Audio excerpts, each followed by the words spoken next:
Panibagong viral ngayon, isang driver na walang pakundangang mag-overtake at nakasagi ng isang tricycle. At ang malupit dito, ang kanyang nasagi ay isa pang senior citizen. So panoodin natin guys ang video ito.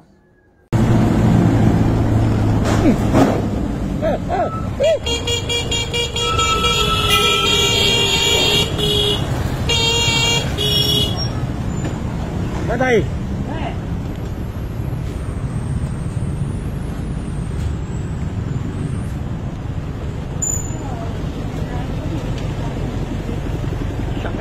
Buksan mo, tanggalin mo yung ano, kita mo.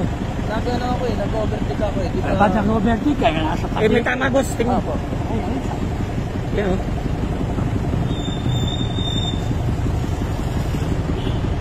Tayo, pakita mo tayo. Ano gawin natin dyan? Yan. Alanganin ang overtake ko boss. Oo, dapat nakapansin mo si tatay. Sakit. Ako eh. Sabi kami dugo tay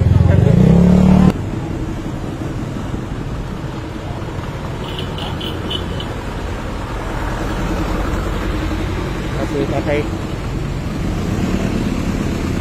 tabi mo na yan pre tay paano mo na yan tayo ha tigilit tagilit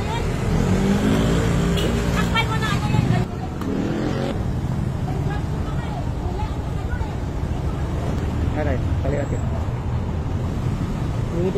Kasi nasa lugar siya eh. Oo nga, nasa lugar siya. Nag-overtake siya, nag-overtake.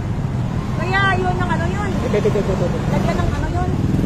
Kapabuti nga may grabs po siya. Oo. Kasi kita ko nandiyon na, mabuti na, nagkakas siya eh. Saan kayo pupunta tayo? Saan kayo pupunta? Doon, nakita ko sa pusto doon sa Manila. Saan pa kayo umuwi? Dito yan, sa Rincon lang yun. Punta sa Don Pablo tayo. Don Pablo ba kayo? Ano? Don Pablo kayo? Kailan kami sa Malin. Sundan nyo siya tayo, sundan nyo. Ako nag-drive. Sige, sundan nyo ha. Kasi siya sa lugar naman siya eh.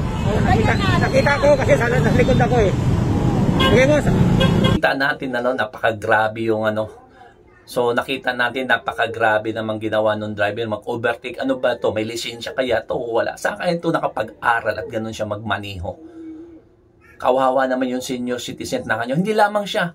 Halimbawa po yung mga driver po natin na nagmamaneho. At kung ganito pong klase po ang driver na makikita natin sa lansangan, nakakatakot, di ba? So kung kayo guys, anong gagawin niyo kapag nakita niyo halimbawa ang inyong ama to, nakita niyo ganito ang uri ng driver nakasagi sa iyong ama? So comment section guys, then follow, like, and share.